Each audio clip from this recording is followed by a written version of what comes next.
Hello, this is my first take. Um, all right. So I was trying to make a janky calculator in FASM x86. I used the Win32 API, and I struggled a lot just by trying to use the documentation writing C code. So I used part of some code I found online, and then modified it to fit my needs. So my needs being is I wanted to make it needlessly complicated. So ignoring all of the old core here, what I was trying to do is change how you would select which operation to choose. Usually it would just you press a button. So for example, it says enter action message. So it'd print like select operator. You type in a plus sign. I'd call get the first character back and compare it to see if it's an operator, valid operator. Otherwise, I would just jump to wrong action. Here, what I did was right here is I asked you for a velocity.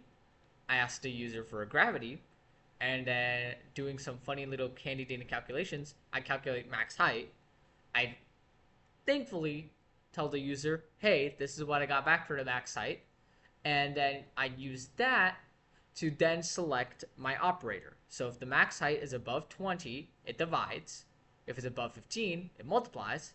If it's above 10, it goes to the minus or subtraction.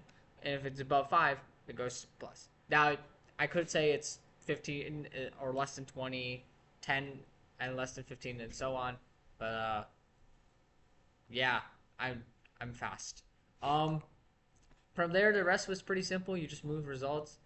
I managed to find the divide was actually not that bad because at least for integer multiplication division, what you do is you just divide it.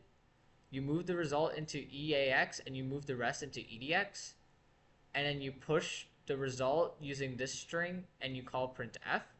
This is the same thing I recycled back up here to give you what the height was. And then you move EDX to rest and you compare EDX to 0 and JES continue. So this is pretty much saying, yeah, I don't know.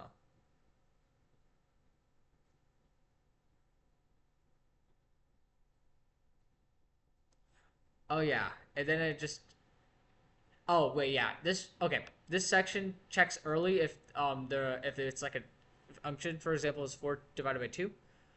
If it's just 0, then you just jump automatically to ask continue. Otherwise, I standard called and printed the rest of the string. So you get 0. For example, if you did 5 over 6, you would get 0 for the integer part, and for the rest, you get a diabolical like decimal but as a string. So then you standard called and print that as a string on attached to your original comparison result. It's very silly.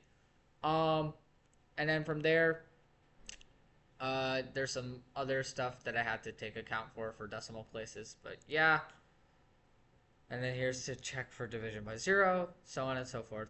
Overall, this was a pretty fun project, but oh boy, it required a lot of thinking, a lot of headaches, and ultimately, I ended up with something that was half mine, half somebody else's, and so on. Yeah. Also, I don't need these sines and cosines, but I'm keeping them in the future to remind myself that eventually I will be able to draw it on a screen.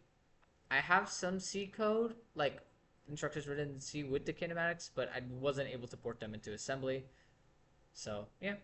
Have a good day, guys. Or a good night, Mr. Campbell.